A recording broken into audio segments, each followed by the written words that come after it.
Dear students, today we are going to discuss about space division multiple access. So, this is a multiple access technique. We have studied about different multiple access techniques such as FDMA, CDMA, OFDM like that. There is space division multiple access, that is SDMA. Actually, in the case of multiple access technique, what is going on is that many users can share the channel or spectrum. Okay, we have to make use of many users that is sharing the same spectrum or channel. Okay, so in the case of space division multiple access, it is used for allocating a particular space to users in wireless network. Okay, so SDMA controls the radiated energy for every user in space. You know that in the communication there will be a transmitter and receiver. At the transmitter side there will be an antenna, and at the receiver side also there will be an antenna. So SDMA controls the radiated energy for every user in space. Okay, here is a diagram. Actually, you can see here that there is a base station and it is using different antennas. Here 3 antennas are shown and it is serving for a different space. See, here there is a user 1, user 2 and user 3, and this user is served by this space, and this user is using this space, and this user is using this space. Okay, so this is the way we are accessing the different users in space. So SDMA controls the radiated energy for every user in space. And in this, an optimal, suppose if we are dealing with a mobile phone communication, you know that in the case of mobile phone, if we are using SDMA technique, what happens is that base station, first for a mobile phone user, a particular base station will be assigned to that mobile phone. You know that in the case of mobile phone there will be different signals coming from different stations. So mobile phone has to choose as the highest signal. So there will be a particular algorithm for that mobile phone, and using that algorithm the mobile phone will choose the a particular signal coming. Okay, so in space division multiple access, actually it is attained by using different antennas, and here it shows the spot beam antennas are using, that is multiple in SDMA multiple spot beam antennas are used to serve different users. And here is an example, spot beam antennas are used to serve different users. Okay, if there are 2 transmitter and 2 receivers which are spatially apart, then these are able to transmit and receive at the same frequency and there is no ISA. So a speciality for this SDMA is that if the separation of the transmitter, if there is some separation for transmitter and receiver, and if they are communicating each other, then we can use same frequency for the different users. And even we are using same frequency for different users, there is no intersymbol interference. Because the only thing that we need is there should be some geographical separation between the transmitter or between the transmitters or between the receivers or between transmitter and receiver. So here is an example. Wireless കമ്മ്യൂണിക്കേഷൻ്റെ കേസിലാണെങ്കിൽ നമ്മൾ സ്പേസിന്, അതായത് നമ്മൾ base സ്റ്റേഷനിൽ നിന്ന് വരുന്ന സിഗ്നലിന് particular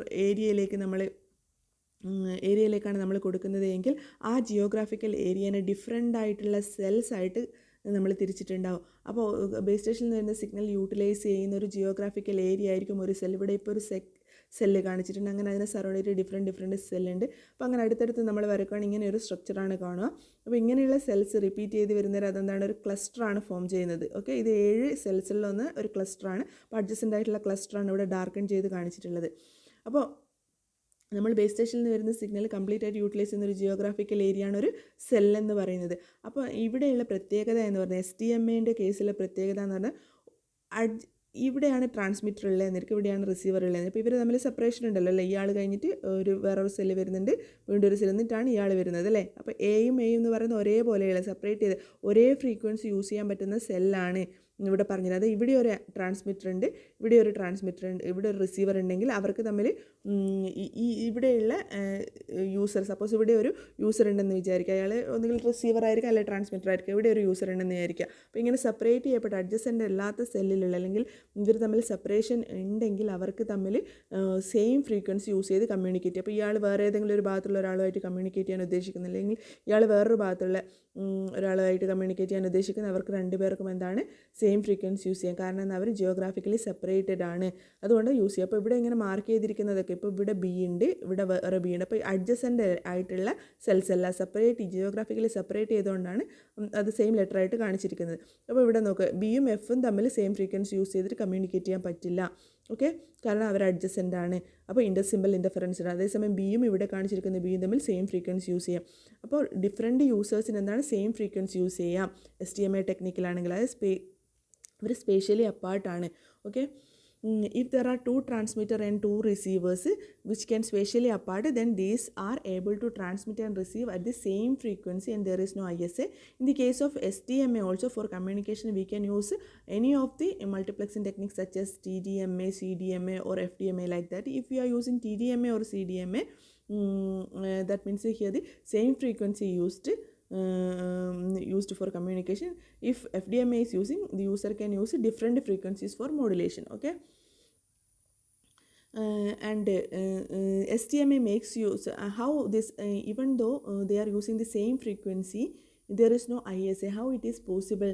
Because actually this STMA uses the orthogonality property in space. As a result, whenever they are using the same frequency, there will be no symbol interference. Okay, OFDMൻ്റെ കേസിൽ നമ്മൾ പറഞ്ഞു, കാരിയേഴ്സ് ഓർത്തോഗണൽ ആയിരിക്കുന്ന സമയത്ത് അവർ തമ്മിൽ ISA ഉണ്ടാവില്ല. അവർ receiver സൈഡിൽ നമുക്ക് എളുപ്പത്തിൽ ഡീമൾട്ടിപ്ലക്സ് ചെയ്തെടുക്കാൻ കഴിയുന്നുണ്ട്.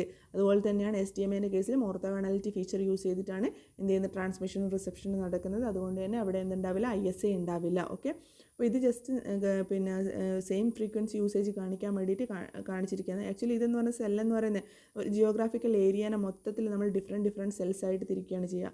ഇപ്പോൾ നമ്മളിപ്പോൾ ഒരാൾ ഒരു കണ്ണൂർ ജില്ലയിലാണുള്ളത്, മറ്റൊരാൾ കോഴിക്കോട് ജില്ലയിലാണുള്ളത് എന്ന് വിചാരിക്കുക. അപ്പോൾ അവർ തമ്മിൽ കമ്മ്യൂണിക്കേറ്റ് ചെയ്യുമ്പോൾ ആ ഒരു ഏരിയ ഉണ്ടല്ലോ, അപ്പോൾ അതിന് ഡിഫറെൻറ്റ് സെൽസ് ആയിട്ട് തിരിച്ചിട്ടുണ്ട്. അപ്പോൾ ആ ഒരു ഏരിയയാണ് കാണിച്ചിരിക്കുന്നത്, ഏരിയ റെപ്രസെൻറ്റേഷനാണ് ഇവിടെ കാണിച്ചിരിക്കുന്നത്. ഓക്കെ,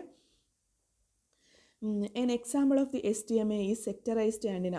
ഒരു STMA ടെക്നിക്ക് യൂസ് ചെയ്യുന്ന ആൻറ്റിനയാണ് ഒരു സെക്ടറൈസ്ഡ് ആൻറ്റിന എന്ന് പറയുന്നത്. നമ്മൾ നേരത്തെ സ്പോട്ട് ബീം ആൻറ്റിന യൂസ് ചെയ്യുന്നുണ്ടെന്ന് പറഞ്ഞു, അത് വെച്ചിട്ടുള്ളതാണ് ഇവിടെ കാണിച്ചിട്ടുള്ളത്. അല്ലെങ്കിൽ എന്ത് ചെയ്യുക, സെക്ടറൈസ്ഡ് ആൻറ്റിനാസ് യൂസ് ചെയ്യാം. അപ്പോൾ സെക്ടറൈസ്ഡ് ആൻറ്റിനാസ് യൂസ് ചെയ്യുമ്പോൾ എന്താ ചെയ്യുന്നത്, in which a cell is divided into sector in which each sector has an antenna for transmission and reception.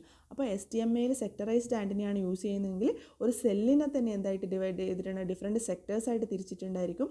അപ്പോൾ ഓരോ സെക്ടറിനും എന്താ ഒരു ആൻറ്റിന ഉണ്ട്. അപ്പോൾ ഇവിടെ ഓരോ ഡിഫറെൻറ്റ് സെൽസ് ആണ്. അപ്പോൾ ഒരു സെല്ലിൻ്റെ അളവ് എന്ന് പറഞ്ഞു കഴിഞ്ഞാൽ, അതായത് ഒരു നമ്മൾ ഡിസ്റ്റൻസ് പറയുകയാണെങ്കിൽ 1 to 20 കിലോമീറ്റർ വരെ വരാം, 1 കിലോമീറ്റർ മുതൽ 20 കിലോമീറ്റർ വരാം. അത് മാക്രോ സെൽ ഡിസൈനിൻ്റെ കേസിലാണ്. മൈക്രോ സെൽ ഡിസൈനാണെങ്കിൽ 400 മീറ്റർ ടു 800 മീറ്റർ വരെ ഒരു സെല്ലിൻ്റെ ജിയോഗ്രാഫിക്കൽ ഏരിയ വരാം. ഓക്കെ, അപ്പോൾ ഈ നമ്മൾ പറയുന്ന STMAയിൽ വെച്ചാൽ സെക്ടറൈസ്ഡ് ആൻറ്റിനയാണ് യൂസ് ചെയ്യുന്നത്. ഈ സെല്ലിനെ തന്നെ again ഡിഫറെൻറ്റ് സെക്ടേഴ്സായിട്ട് തിരിക്കും, എന്നിട്ട് അതിൽ ഓരോ സെക്ടേഴ്സിലും ഓരോ ആൻറ്റിനാസ് യൂസ് ചെയ്യും. അപ്പോൾ ആ ആൻറ്റിനാസ് യൂസ് ചെയ്തിട്ട് നമ്മൾ ട്രാൻസ്മിഷനും റിസപ്ഷനും നടത്തും. ഓക്കെ, അപ്പോൾ അങ്ങനെയും STMA നമ്മൾ യൂസ് ചെയ്യുന്നുണ്ട്, മൾട്ടിപ്പിൾ ആക്സസിങ് ടെക്നിക്ക് ആക്സസ് ചെയ്യുന്നുണ്ട്. ഓക്കെ, ഇൻ ഫ്യൂച്ചർ സെക്ടറൈസ്ഡ് ആൻറ്റിനാസിന് പകരം നമുക്ക് അഡാപ്റ്റീവ് ആൻറ്റിനാസ് യൂസ് ചെയ്യാം. അഡാപ്റ്റീവ് ആൻറ്റിന എന്ന് പറയുന്ന ഒരു സ്മാർട്ട് ആൻറ്റിനയാണ്.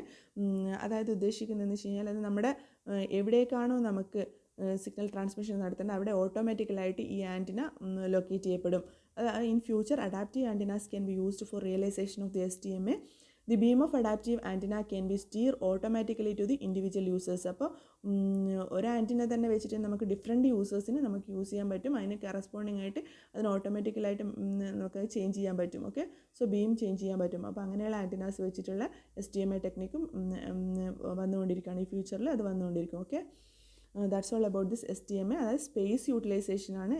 അത് നമ്മൾ ട്രാൻസ്മിറ്റ് ചെയ്യുന്ന സിഗ്നലിനെ സ്പേസിൽ എങ്ങനെ ഡിഫറൻഷ്യേറ്റ് ചെയ്യാം എന്ന് പറയുന്നത് STMA എന്ന് പറയുന്നത്. അതായത് that means STMA controls radiated energy for every user in space. Okay, so that's all about this topic. Thank you.